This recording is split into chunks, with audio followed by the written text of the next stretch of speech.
Entrepreneur, Jessica Alba.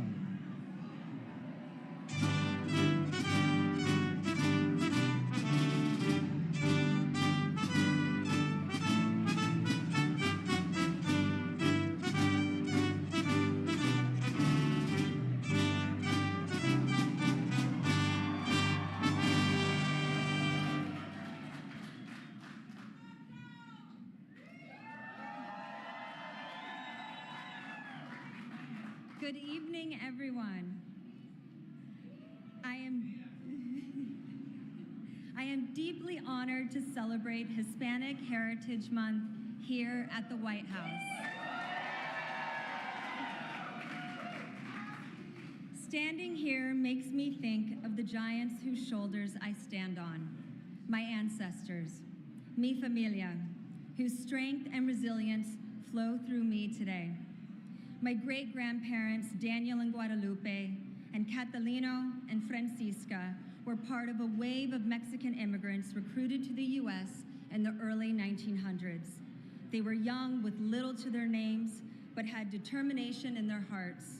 They worked on the railroads and in the fields, saving every penny, striving for a better life, not just for themselves, but for generations to come.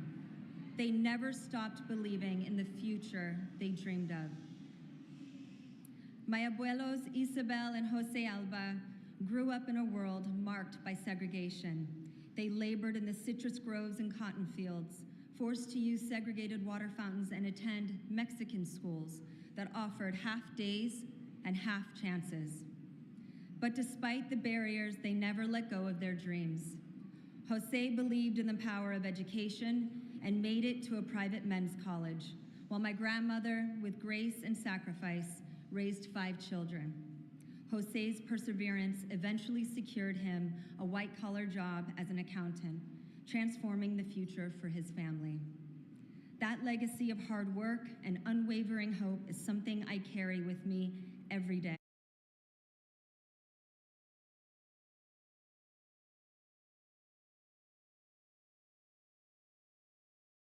They had me.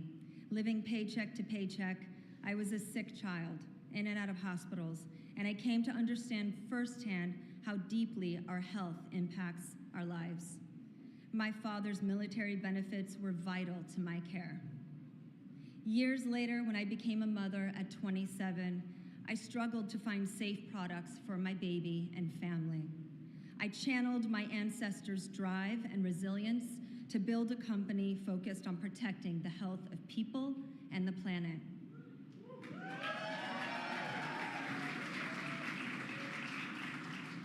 The Biden administration's commitment to the health of our communities, clean air, safe water, access to health care is personal to me. They understand the importance of giving everyone a chance to thrive, just like my family. Today, President Biden and Vice President Harris have gathered us to honor the voices, stories, and contributions of our communities. My abuelito Jose never put limits on what I could achieve. I know he's proudly watching over me as I introduce a man who has stood up for our dreams.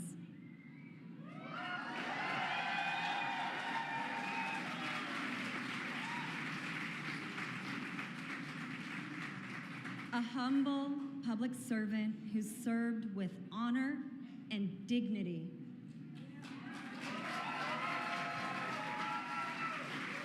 Put your hands together for the President of the United States, Joseph R. Biden.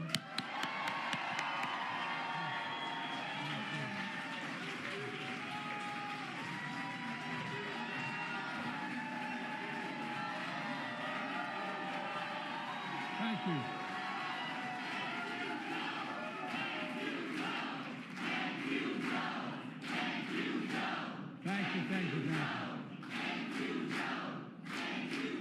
I don't know where the hell that Joe is you're talking about, but thank you.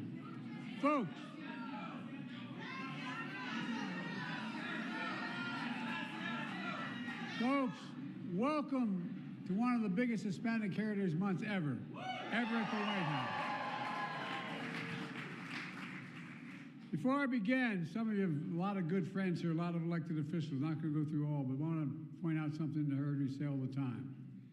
One of the things that is changing, and the Hispanic community is going to change America even more. 25% of K through 12 children are Hispanic. 25%.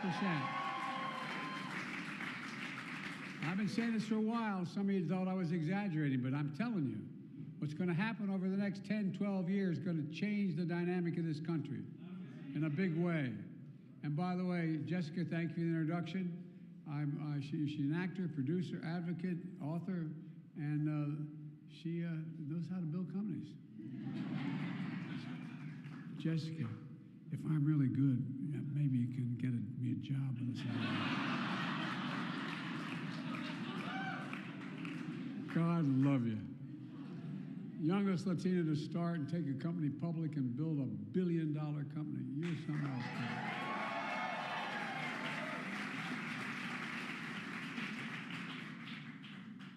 Well, folks, you've done it literally by trying to make life better and safer for other people, safer and healthy for women and children and families. Not only made a successful company and $1 billion company, but you did it for a good reason. You did it not just for the profit, you did it for the people you care about. And it matters, it matters. And you've done it by embracing your heritage, a proud Hispanic heritage that I see in all of you here today. And I want to recognize our congressional partners who are here, including Pete, Chair of the House Democratic Caucus, Nanette, where's Nanette? Nanette's crazy about me now. I'm leaving, so she loves me. No, I'm over. Alex in the Senate, retiring CHC Chair Grace, and so many members of CHC members. I'm looking forward to attending the gala tomorrow night. I also thank you all for all the public service and educators who are here, artists, innovators, labor leaders, and more who are here today, the members of the most diverse administration in history. I made a commitment when I got elected. I was going to have an administration that looked like America, that taps into the full talents of our nation, including the incredible Hispanic cabinet members who are here today. Secretary of Education Cardona, where are you, Mr. Secretary? Good. Small Business Administrator Guzman. Where's Administrator Guzman? There you are. Secretary of the Navy, Carlos Del Toro. The Navy's here somewhere. Nice. Okay, man. Well, thank you. Thank you. The saying goes, you are your ancestors' dream. You know, I think about the courage of so many of you and your ancestors who came to America to start a new life. A nation is more than just a place. You know, we're the most unique nation in American history, in the history of the world. We're the only nation not built on geography, ethnicity, or religion, but based on an idea, not a joke, an idea that we believe all men and women are created equal, endowed by the Creator. No, I'm serious. Think about that as the base, not a joke. We're a nation of immigrants. We're a nation of immigrants. And by the way, it's an idea, not geography, an idea. And everyone deserves to be treated equally throughout their lives. You know, while we've never fully lived up to that, we've never walked away from it either. And we're sure in hell not walking away from it now.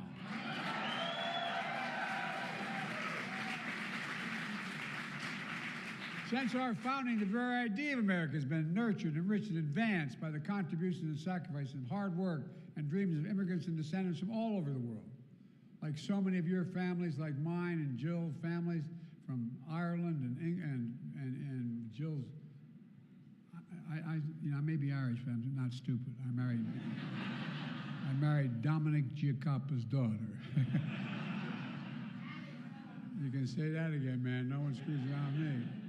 One of the reasons Jill and I really wanted to host today's celebration is to say thank you. Thank you for your partnership and your friendship. And I mean it sincerely, we're forever grateful. I mean it from the bottom of my heart. I also want to host this reception because we have progress to celebrate. Together, we're making the most significant investment in the Hispanic community ever in all of American history. We've centered equity in everything we do. With the help of just 3.5 years, we've created more than 5 million jobs for Hispanic Americans. The lowest Hispanic unemployment rate on record. We also turned Puerto Rico's economy, investing in more than $140 billion and adding over 100,000 new jobs in Puerto Rico. More Hispanics have health insurance than ever before in history. Record number of Hispanic small businesses are starting up, like your little small business, $1 billion program. Historic investments in Hispanic saving institutions. The 500 college, university, and community colleges that serve such a large percentage of Hispanic students. By the way, it's about $15 billion when it does. Yeah. Under my plan for student debt relief, more than 5 million people received student debt relief, and it's going to happen more. We're going to win in court, signifying a significant number of Hispanic borrowers. The racial wealth gap is the smallest in 20 years. We're removing lead pipes so every American can drink clean water without worrying about our children getting brain damage. We're delivering high-speed, affordable internet to every American, which is as essential today as when FDR delivered electricity to every American. It's that consequential. We've increased the child care subsidy funding by 50%, providing families peace of mind and still growing the economy. When we do these things, we grow the economy. When parents are able to go out and work and they can make more money, they grow the economy. And so it's a net savings for America. It really is. Let me be clear. We believe in an immigration system that reflects our values. We don't demonize immigrants. We don't single them out for attacks. We don't believe they're poisoning the blood of the country. We're a nation of immigrants, and that's why we're so damn strong.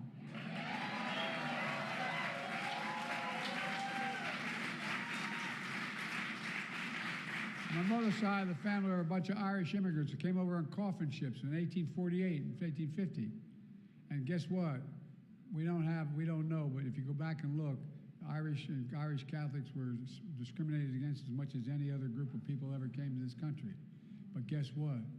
We're proud as hell is what we've done, and all of you protecting our fundamental freedoms. The freedom to vote, the freedom to choose, the freedom to not to deny any of those freedoms. And folks, in this administration, we don't erase history. Together we make history. We're making history. And today we honor you. And the long line of patriots throughout our history have made the promise of America real for all Americans.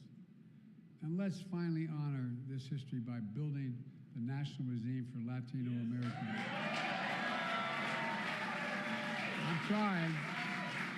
I'm trying. As well as the American Women's History Museum as well on the National Mall. And by the way, all of you have pushed us forward to be a country that we say we are, for freedom, justice, equality for all. And by the way, today we honor this simple truth. Hispanic history is American history. And by the way, a lot of y'all have been here a hell of a lot longer than any of the rest of us. In America. In America. Yo, not a joke. Hispanic excellence is American excellence. Look, you're all standing and you're all going to start to rebel in a second, so I'm going to close this out. I was elected to the United States Senate as a 29-year-old kid. I wasn't old enough to be sworn in. I had to wait 17 days to be eligible. And by the way, I was motivated, not a joke. Many of you have been in my office. I have several busts. One of Cesar Chavez, who came to Delaware to organize the farm workers in Delaware. Our largest industry, everybody thought was the DuPont company. It's a $4 billion industry in agriculture and chicken. He came to organize. Here I stand 50 years later as your president, honored to celebrate the heritage of this incredible community. I always thank you. I always said America is defined by one word. I spent an awful lot of time with Xi Jinping, more than any other world leader has. I spent over 90 hours alone with him, literally, traveled 17,000 miles with him. I was on the Himalayan plateau with him, and he asked me, he said, "Can you define America for me?" Not a joke. Some of you have heard this. It's true. I said, yes, one word. He looked at me through an interpreter. He said, What's the word? I said, possibilities. Everything's possible in America. Everything is possible in America. It's also the one word that defines Hispanic possibilities, heritage, possibilities. Because I've never been more optimistic about the future. Just have to remember who the hell we are. I really mean it. We're the United States of America. We're the only nation in the world that's come through every crisis stronger than we entered that crisis, every single time, when we move together. Folks, I mean this from the bottom of my heart. I am more optimistic about the future of America than I've ever been in the world before. We have the strongest economy in the world. We have the best system in the world. We just have to remember who the hell we are. And by the way, it all depends on maintaining our democratic values. So folks, there's a whole hell of a lot. This is the single most consequential election, maybe the lifetime of anyone standing here, because it matters. The other team doesn't see the world like we see it. They don't have the same attitude we have. They are the most closed-minded people that I've ever dealt with. Like I said, I know I only look like I'm 40, but I'm a lot older. I've been here 51 years. I was a senator for 36 years. Vice president. Out 4 years, we're working as the Penn Biden Center. And then back here for 4 years. Folks, there's nothing we can't do. I really mean it. And that's why I'm so happy about Kamala being upbeat about what's happening. So folks, you're not going to let us down. I have one great regret. There was a significant senator from the state of Texas, Democrat, who looked at me one day and he said, "Joe, I think you're going to run for president one day." I said, "What the hell?" I didn't know what he was talking about. He said, "But if you ever want to lead America, and you ever want to win in Texas, you got to learn to speak Spanish." True story. I took 5 years of French in high school and college. He said, You're going to have time now. I do. I am. And by the way, so what happened was I tried to speak French when early on in my career in France, and they just laughed at me. I tried to speak. We had the largest influx of Hispanics in 1980 census as any state in the union as a percentage. So I got up, and we have a large community. And I got up and I made a speech in Spanish. I mangled it. And they all cheered and said, "Thank you." Thank you, thank you, thank you. Appreciate it. And the bad news to you all is I'm not going anywhere. Thank you.